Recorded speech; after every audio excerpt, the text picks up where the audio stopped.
O sea, trata un contacto, un guy que tiene contacto con Necaba, pero recientemente la hit me off nowhere, bisame te bien Aruba, que ela gusta talento não tem Aruba, só mas como te via passar de mês, que Aruba tem hobby talento, então ela bem que nada, é guy com mais que me tá puxa atualmente, que tá se best, tá seguir puxa tudo se mão, botar que dia ding aí for, que queda saca cantica, e tá isso chance chega, então mas a gente escuta cantica de Jaja man e ela gusta hobby. E ele pensou, não, sabe que te quer, sabe que te dá para o projeto aqui. É todo cambio radical, porque agora nós chega a Colômbia, na meia atrás, na beat, tucos, agora para criar, é hora, nós temos compositor, nós temos arreglista, nós temos 5 cantantes, de upcoming artists, com a gosto de talento de Aruba, então nós decidimos de viajar, não, nós queremos subir a cantica. Atualmente nós estamos bem com o Jaja Man, e passou, nós temos step a step, nós somos para bullet step, e ainda nós não está claro que o Jaja Man é bom. Então, outro luna, nós temos bolha vai.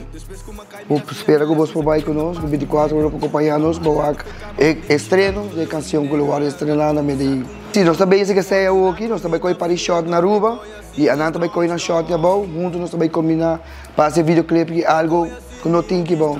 Nós queremos ir na outro nível, para a Aruba tem talento, mano, tem hobby, talento que bom, não queremos, mas tudo está aí na bird para vir. Nós temos full time de marketing de Medellín mesmo, de Flow Minds Records, a Nanta som que também promove tudo coisa bom, tudo também agora promove bom, cantiga agora lançar é bom, e tudo coisa também agora passar é bom, mas pronto ele cruza a fronteira bem Aruba também, mas tudo coisa também está bom para o aqui. Vou apresentar essa aqui outro projeto que trabalhando internacional.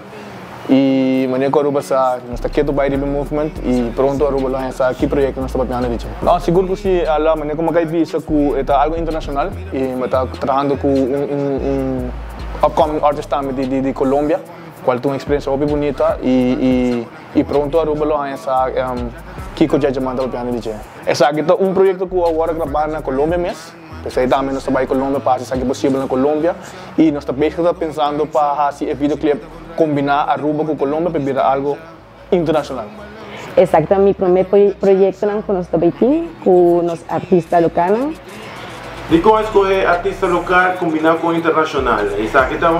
Igual mi tajada con los hobby talento, mayoría de que han holo turta super bon. Igual mi taqueren han hobby riban.